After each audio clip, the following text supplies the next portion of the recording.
Hey guys, Solid here. I got my coffee, so let's just get into this video. Apologies for not being up last week. I had a little bit of a medical thing to deal with. I'm fine, by the way, so don't worry yourself, but it just meant I wasn't able to get a video out last week.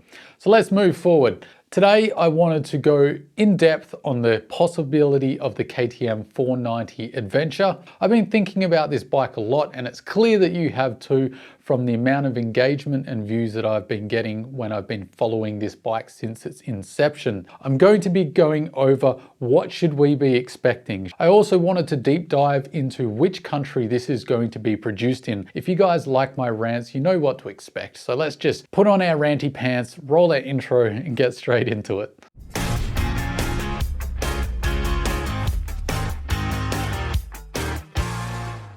The CEO of KTM has said that they're aiming to release this bike in 2022. So that's the first fairly solid piece of information. He's also said that it's going to be roughly 500 cc's and a parallel twin. So those things are known as well. He's also said that the aimed power output for this bike is roughly 60 horsepower.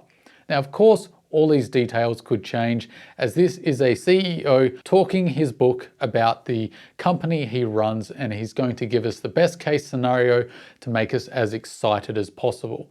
But I think those are fairly good parameters to work with when we're discussing this bike, and basically they're the best and only piece of information we have to go on. Other than the pictures we've seen from the shareholder meeting where those pictures were released, I will show those as I'm discussing the bike. So what should we expect from KTM? Well, expect that those details could change at any time, as they're not 100% set in stone. I think there's a fair few scenarios that could happen here. One is we basically get a bigger version of the 390 Adventure. That is a soft adventure bike, cast alloy wheels, basically a road bike that's been tarted up a bit for adventure touring duties. Nothing wrong with that. That will appeal to a large group of people. I certainly don't think it will be in the best interest of the market, as we've got plenty of other bikes that already do that. We've got the V-Strom, we've got the CB500X. It will probably cannibalize sales of the 390 Adventure. It really doesn't make sense having two bikes so closely aligned to each other. Now, you might point out that, well, Solid, this bike is a parallel twin and it might make 60 horsepower. Yes, but I think you have to accept that it probably will weigh significantly more than the 390 Adventure, so that power to weight ratio will likely be fairly close. So you got to be asking yourself, what's the point at the end of the day? The second scenario is that KTM do their dual range scenario here. So with their big adventure bikes, you often get the 790 Adventure and the 790 Adventure R, the R being the much more hardcore off-road ready version. So they could do that with the 490 Adventure. I think that would be a great move. It keeps everyone happy. You get the more off-road orientated version, and you also get the watered down adventure tourer for the masses. People are happy to pay more money for more off-road capability. Everybody wins. They could do that one of two ways with the Adventure and the Adventure R, or they could divide it up between Husqvarna with the off-road version and KTM with the soft-roader versions. Those are two different options there. Either way, I'd be happy, especially if Husqvarna make the 501 look anything like the Norden 901, as I think that is a fantastic looking adventure bike and a nice departure from the transformer abortions that we've seen over the years from many manufacturers. That will be a breath of fresh air design wise, I think. So let's break that down even further with the off-road version if we do get it. What can we expect from an off-road 490 Adventure from KTM if they do release that model? I think they could go two ways again here. They could either go keep it cheap, so just basically spoke wheels, longer travel but still budget suspension, and call it job done. I think that'd keep a lot of people happy.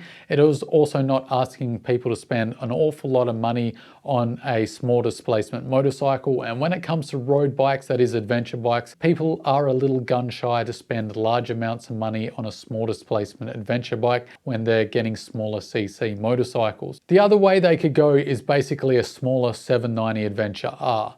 Now that certainly I think is the slimmest possibility of the bunch, but I would love to see it just to see how the market reacts. I'm not sure that there would be the mass market appeal there, as it's a big ask to get people to spend big bucks on a small displacement adventure bike, as I stated earlier. So I think the likely outcome from top to bottom is most likely, unfortunately, is we get a bigger version of the 390 Adventure.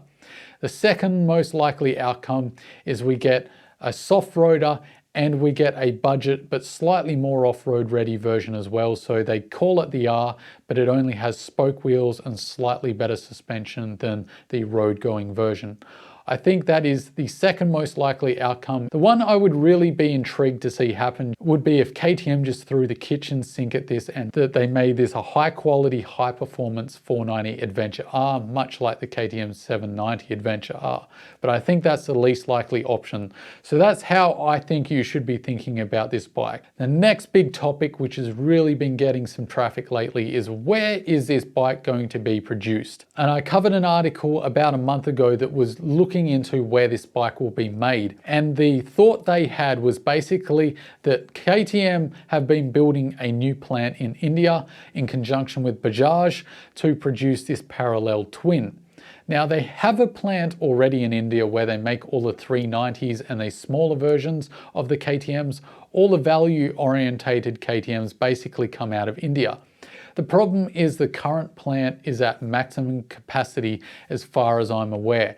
They also don't have the workers trained up yet to make a parallel twin in that plant, nor do they have the components and infrastructure to build the parallel twin for KTM in that particular factory. They are building the factory to do that in India. The problem is that that plant is not expected to be finalized until 2023. So that leaves a problem. Obviously, the CEO has said that they want to release this bike in 2022, but the plant won't be done until 2023. So that's a bit of a head scratcher. Is one wrong and one right? Are they both wrong? Will KTM move the date to stay in India? I think that would probably be quite smart.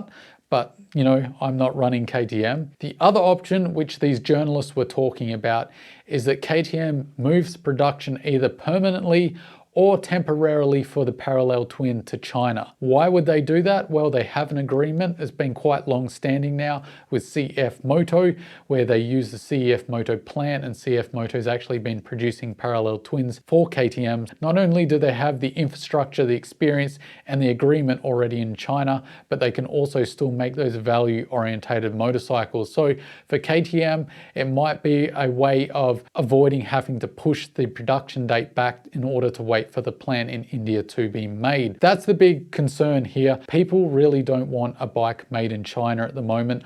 I'm not going to weigh in and get all political, but I certainly can understand where people are coming from. And I think from an optics point of view, it might be a bit of a boo-boo for KTM to do so. I think it would be the smarter move to just really try and get that plant finalized, stay in India where they've already been making fantastic motorcycles for KTM, rather than moving production to China.